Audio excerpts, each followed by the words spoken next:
laziest thing you've ever done? Used to have one of those clap on, clap off lights in my room. I hated clapping, so I just made an audio recording of me clapping and mapped it to one of the programmable keys on my keyboard. Shot 10 Nerf darts at my light switch, from bed, missed all of them and slept with the lights on. I always heat things in the microwave for 111 or 222 because I'm too lazy to move my fingers to the 0 before I hit start. I was laying in bed with the light on and wanted to go to sleep with it off. I called my house from my cell phone and asked for myself in a disguised voice. When my mom came in to bring me the phone, I asked her to turn the light out when she left, hung up both phones and went to sleep. I didn't want to get up to get scissors to open a package I had, so I grabbed the cat and used his claws. It was soft plastic and the cat was indifferent.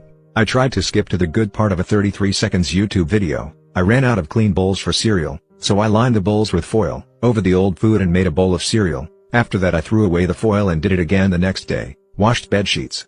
Didn't put the sheets on till 2 months later. Eating a microwavable meal in bed, I got it all over. I then took off my sock to use as a napkin. I was once on a US military ship, having breakfast in the wardroom when the operations officer walks in.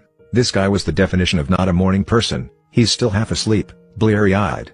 Basically a zombie with a bagel. He sits down across from me to eat his bagel and is just barely conscious. My back is to the outboard side of the ship, and the morning sun is blazing in one of the portholes, putting a big bright-ass circle of light right on his barely conscious face. He's squinting and chewing and basically just remembering how to be alive for today. It's painful to watch. But then Zombie OPS stops chewing, slowly picks up the phone, and dials the bridge. In his well-known "I'm still totally asleep" voice, he says, "Hey, it's OPS. Could you shift our bar, Pat?" "Yeah, 165, thanks." And puts the phone down. And then he just sits there squinting. Waiting. And then, ever so slowly, I realize that that big blazing spot of sun has begun to slide off the zombie's face and onto the wall behind him. After a moment it clears his face and he blinks slowly a few times, and the brilliant beauty of what I've just witnessed begins to overwhelm me.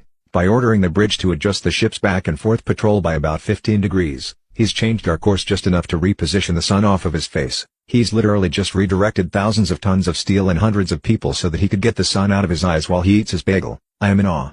He slowly picks up his bagel and for a moment I'm terrified at the thought that his own genius may escape him.